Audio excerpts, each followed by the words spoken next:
Assalamualaikum warahmatullahi wabarakatuh. Perkenalkan, nama saya Rafael Milano dengan NIM 24090 05020007, Prodi Kewirausahaan kelas A. Pada video kali ini saya akan menjelaskan tugas akhir mata kuliah Manajemen Sumber Daya Manusia dengan tema yang saya angkat yaitu rekrutmen dan seleksi di UMKM.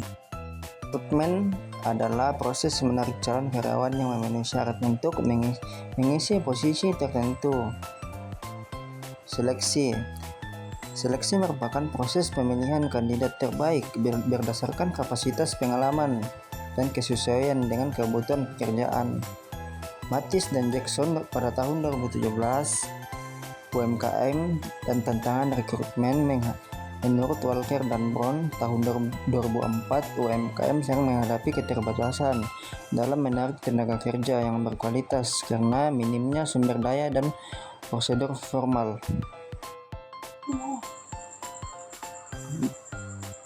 Baik teman-teman, selanjutnya yaitu profil bisnis. Nama bisnis Fatagor Roti Tower di bidang usaha kuliner makanan cepat saji. Jumlah karyawan yaitu 1, ditambah owner sebagai tenaga operasional. Struktur organisasi yang singkat. Owner bertanggung jawab atas produksi serta keuangan pemasaran sekaligus pelatihan terhadap karyawannya. Baik teman-teman, selanjutnya itu praktik rekrutmen. Rekrutmen dilakukan secara informal, biasanya melalui rekomendasi teman-teman atau warga sekitar. Yang kedua itu tidak ada pemasangan iklan atau seleksi dokumen. Yang ketiga, fokus utama owner adalah mencari orang yang jujur serta mau belajar. Yang keempat itu hanya menggunakan wawancara sederhana. Yang kelima, calon karyawan langsung diberikan kesempatan mencoba tugas dasar seperti menggoreng dan melayani pelanggan. Yang keenam itu tidak ada tes tertulis serta produser evaluasi yang formal. Yang keenam itu seleksi langsung berbasis praktik untuk membantu owner menilai kemampuan yang nyata. Yang ketujuh itu kriteria utama berdasarkan sikap kinerja yang dalam sebuah bisnis. Yang kedelapan yaitu tidak ada standar kompetensi yang jelas. Serta yang kesembilan itu proses rekrutmen tergantung jaringan personal sehingga pilihan kandidat terbatas. Yang ke-10 adalah tidak ada shop rekrutmen sehingga kualitas kandidat tidak terukur. Contohnya yaitu pertama, video aktivitas karyawan sedang menggoreng roti. Yang kedua, wawancara singkat owner menjelaskan alasan memilih karyawan. Baik teman-teman, selanjutnya analisis. Yang poin pertama itu berdasarkan teori Dressler tahun 2020, rekrutmen seharusnya menarik lebih banyak kandidat untuk memperoleh pilihan terbaik. Namun pada Fatagor sumber kandidat hanya berasal dari lingkungan sekitar sehingga peluang mendapatkan tenaga kerja yang berkualitas atau lebih kecil.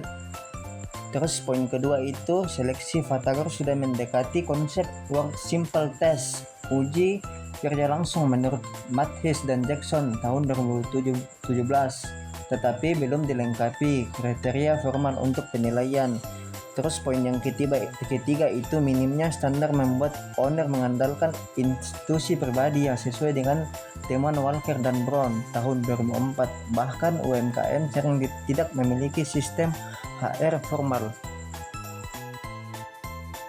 Baik teman-teman, selanjutnya itu solusi dan rekomendasi. Poin yang pertama itu menetapkan kriteria dasar ketelitian, kebersihan, dan ketepatan waktu.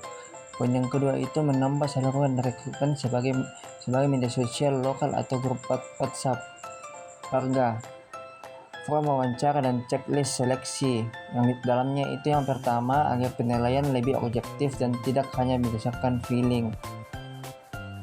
Poin yang kedua itu memberikan calon kesempatan untuk menunjukkan kemampuan yang nyata. Poin yang ketiga itu owner menilai disiplin, kualitas kerja, serta adaptasi, serta pelatihan dasar dan pelayanan kebersihan untuk meningkatkan konsistensi kualitas produk, untuk membentuk deskripsi pekerjaan serta job description agar karyawan memahami peran, tanggung jawab, dan target kerja.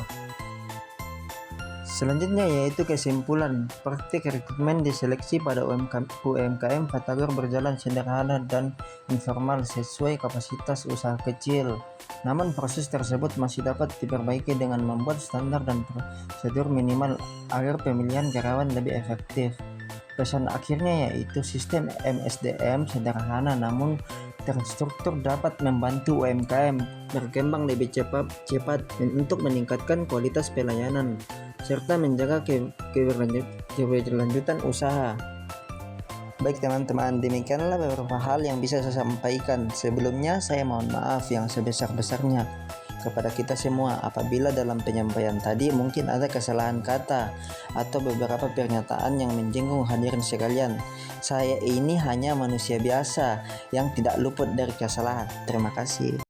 Thank you everyone! Thank you Elmar! Boom!